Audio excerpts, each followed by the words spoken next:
So, we're through round one of service.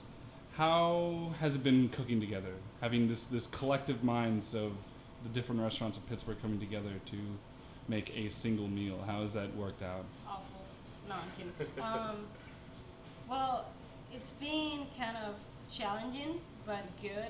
Challenging in the way, like, I feel like having like five people who have completely like different styles and um, just techniques. It's just really difficult. Like putting like a menu that like have some sort of like consistency or like a story per se. Like it's kind of challenging. But like I mean, when it came to like the actual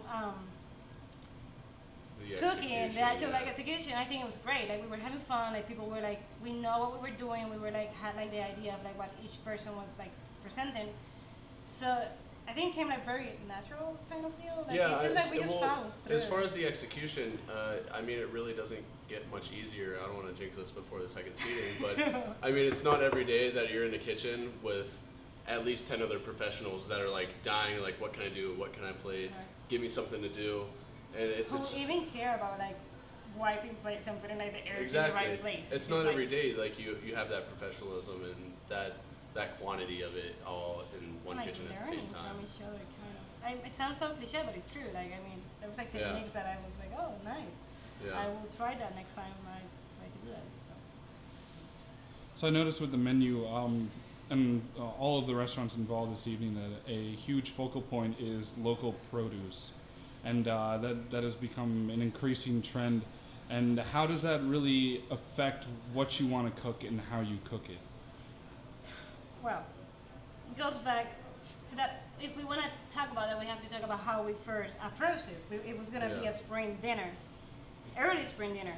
So when we first talk about this, I was talking about nettles, rams.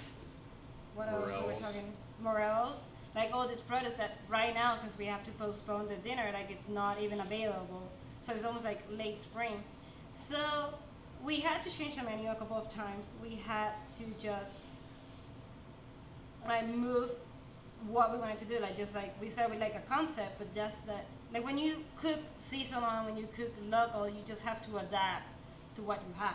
Yeah, it's like, what you have, what's in season, how much of it you can get, and it's just a challenge to keep up, especially to do this at the volume we all do it. Yeah. It's you want to be local and seasonal, but sometimes if you need like enough ramps per se to run one dish, you're sourcing from like 3 or 4 other people just to keep up with the quantity you need. Think, sorry to interrupt. But it's almost like you're almost like creating like we always talk about like creating relationships. Like it's not only like just being local, but like because like local doesn't really mean anything right now. Like I feel like everybody's trying to do local, everybody's doing organic, everybody's doing seasonal. I think mostly it's like do that, but try to build relationships. Like you said, like you have your farmers, you have your the people you work with. Like everybody here work with like Blackberry Meadows, Hook Up for You, Garfield Farms, and we have like we were like, oh, I'll call my farmer and see what they have available, and kind of like work started what we were serving today, what was on the menu with what they told me that what they had. So, I don't know. So when you were creating your individual dishes, what were you trying to sort of stress most and come and sort of like express to the it was diner? basically like your style. Like you have so much, but we are all like super different. So it was like the style, your unique style that you're different from the chef that you work for.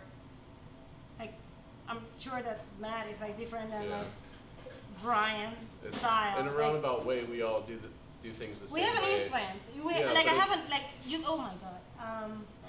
Sorry. Accident. No, but it's nice to break off the norm and kind of get to do your own thing. And of course, like we're all here representing our chefs. Yeah, but you have your own influence, so it's almost like you're like going try to like. weasel that in there. So basically, it's like we took all these like late spring produce, and you came up with what that means to you, like. Yeah. And how important is it bringing cheesecraft to Pittsburgh and Western Pennsylvania? Well, seriously, every time that you talk to anybody, any chef, any cook in Pittsburgh, there's always this like, well, I wish there was better cheese in in Pittsburgh. We do have great cheese. We do have very amazing, fresh, especially like goat cheeses. Is great. They're great. I feel we just need to step it up a little notch. Like they don't like all these farms are run by families, so they're like trying to compete with prices of like grocery stores. Like you need like there's no market that are gonna pay the same prices that people in like Eastern PA are doing because they have like New York closer. There's like a bigger market, I feel. So it's almost like they're trying to stay afloat, but like they're competing with like grocery store prices, and like you just need somebody who takes an initiative and it's like, okay, we just have to start like aging, and we have to be more consistent. Yeah. I think that's the key, is being consistent. Like what will make it's like the consistency, cheese. and it's more or less developing the market in Pittsburgh. Totally. Because the great cheese producers exist. We They just need kind of need to put them yeah, on the and map you can be and consistent drive because that you don't have the for them. market. Like Yeah. you know, like why would you like? Not that why wouldn't, but you have these people doing wonderful things, but there's no anybody buying it. It's expensive. Like if you want good quality cheese, if you want good quality ingredients, you have to pay for it, unless there's like a demand for it, and then All right, one last question. Are you having a good time? yes. Of course. Excellent. Well, yeah. Yay.